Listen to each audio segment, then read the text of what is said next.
Do you ever wonder why some brands or products stand out more than others?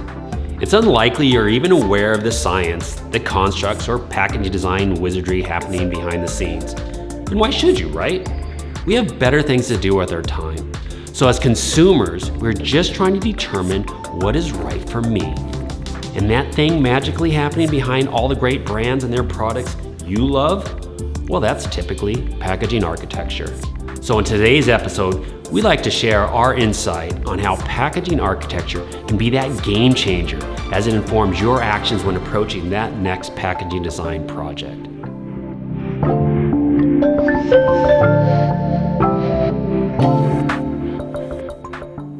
Hey everyone, welcome to another Do Good Work. I'm Aaron Atchison, the creative director here at Farm Design. If you're anything like me, I typically prefer simple things. I don't like to overprocess, and my attention span is not what it used to be. Therefore, I like to make quick decisions, especially when it comes to shopping. As the creative director here at Farm, we focus largely on consumer packaged goods. I have learned the key to strong branding and packaging design is empathy. Having this ability to empathize with how our consumers engage with our clients' products and understanding their shopping habits, we are able to create better solutions. And as it turns out, studies show consumers too prefer it when things are simple. When you have limited options to choose from, the choice becomes simpler. This phenomenon is known as the paradox of choice. The paradox of choice suggests that having too many options requires more effort. Rather than making us happy and ensuring we get what we want, it can cause us to feel stressed and leave us feeling a bit unsatisfied with our choice. So this is where packaging architecture comes into play. It has that ability, when done right, to create structure that can help deliver brand elements simply. So let's break this down a bit. Before I explored graphic design and branding, I actually studied architecture in college. And all those late night hours toiling away in architecture studio wasn't all lost in my career, as the same architectural principles apply to packaging design, one being form follows function. Similarly, packaging architecture doesn't exist for its own sake. If it isn't functional, there's little reason for it, aesthetically pleasing or not. If we take a house as an example, which has different rooms, such as a living room, a kitchen, or a bedroom, each has their own distinct function. It's not mandatory, but we like to think about packaging architecture in a similar way. Because the front of packaging can get quite dense with information as we start to add brand elements along with product details. It can get visually overwhelming without some kind of framework. That's why, similar to rooms in a house, we like to organize this information into zones, the brand zone and a product zone. You'll start to see these zones with a lot of the brands we work with, all in an effort to empathize with how consumers shop as they toggle between selecting by brand or by product. Without some version of this structure, we often see designers being a bit willy-nilly with their approach, putting content in random spots on the front of packaging. The problem with this, not having structure, may end up with spotty elements around the packaging, also known as eye marks, which, if not managed well, can complicate how a consumer can navigate the front of pack. Whereas organizing this information into zones creates the simplicity and conventions that allows shoppers to quickly scan for the information that is most important to them. Now that we have broken the packaging into zones, we start to have some framework or architecture to guide the next steps. From our experience, strategizing what might be the best system for our clients isn't always an obvious right or wrong answer. Rather, what is right for them considering their brand's current life stage and its future goals. So let's take a look at 3 of the most common architectural systems and understand the pros and cons for each to determine what might be the best for your packaging system. The 3 most common architectural systems for CPG that we'll be talking about today fall within a spectrum. They're as follows: monolithic, hybrid, and custom. Let's start on one end of the spectrum, and that is monolithic. You've certainly seen this before, and it is common with many brands, both large and small. Typically has a more sort of rigid set of rules coupled with a set of visual elements which creates a perception of consistency for consumers. By having this consistency, it greatly improves the consumer's ability to recall a brand and its products, especially if it has multiple products across various categories.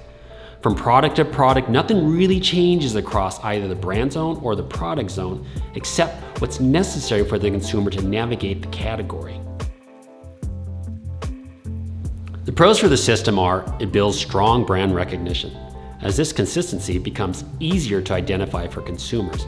It also creates ease of shopping for when a brand has multiple products across various categories. It's simple to execute. A branding agency can hand off layouts, assets, along with guidelines for an internal team to then manage as product and production needs arise. But it also does come with some cons.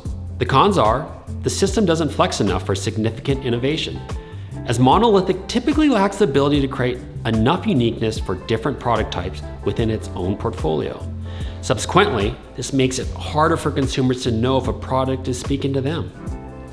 It can also be difficult for consumers to navigate when you add varieties that are similar to one another.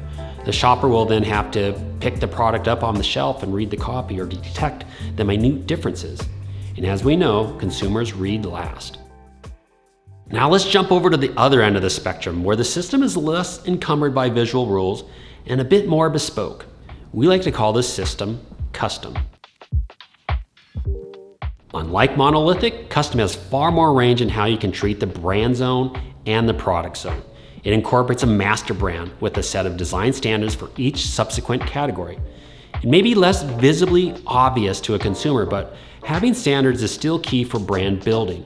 As an example, intentionally keeping the logo mark or logo type 1/3 from the top of the packaging may be just enough for a consistent brand eye mark when scanning a shelf set.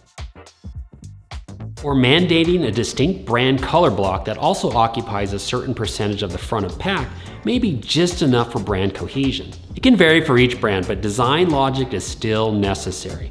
The small brands benefit from custom as it provides the flexibility to be nimble and bold with their efforts, also increasing their ability to dial in that emotional story for each consumer type. Whereas larger brands that are well established and widely recognized can leverage their brand equity to increase their packaging range. The pros for this system are it's got stronger visual cues that enable product line to shine as it taps into more emotion with targeted consumers in mind. We saw this being very effective for when we initially built out the Califia packaging lineup as it spanned across different categories.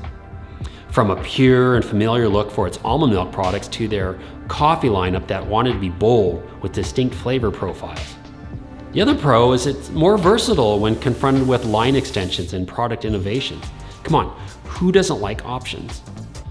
It also allows for a brand to feel less corporate and less like a big box brand, which is important for many consumers looking for a product that feels tailored for their specific wants and needs. The cons are, it can be harder to manage, as it may require a centralized visionary with the design chops to shepherd this approach. It's harder to shop by brand as consistency is less of a focus, and therefore managing the subtleties in each zone becomes more challenging when trying to maintain brand nuances. And lastly, we have a system that captures the best of both worlds we just discussed and lives somewhere in the middle of the spectrum, and that is the hybrid system. The system relies on a fairly standardized architecture by category, but allows for modifications to meet category conventions within a group of products. This hybrid option is seen largely for brands that cross multiple product category lines, but still wants to build that sort of strong brand recall and retention amongst its consumers. I like this system a lot, as it works incredibly well for predominantly larger brands with a robust portfolio. A perfect example is our relationship with Califia. As their brand's life stage matured and its portfolio of products continued to grow, we strategically shifted away from a custom system into this hybrid architecture system because it fit better with its future goals as we could tap into this system's strengths. The pros for this system are builds a strong brand presence whilst having sort of flexibility to tell a distinct product story. It's great for future-proofing a brand's portfolio, as this system has enough sort of creative wiggle room to expand product innovation in the changing landscape of consumers' needs. However, the system can be a double-edged sword. The cons for this, it can be harder to maintain the design quality and integrity across all the brand's offerings. This can be mitigated by having a strong visionary for the brand. It can also look and feel too corporate if the standardization of the brand gets too rigid. So we talked about a lot in this episode and got into a little of the voodoo that makes so many CPG brands so successful. If we boil it down, all of this effort and strategic thinking around packaging architecture is designed to do one thing well, and that is to make things simple. And by simplifying the shopping experience, it will inherently make a consumer happier, which can lead to building those strong consumer brand bonds. And from my experience working in the CPG space, the best brand or product doesn't always win. It's the one that communicates the clearest. So I hope you can add this knowledge to your creative arsenal so you can just slay that next packaging project. And remember, life is better when you do good work.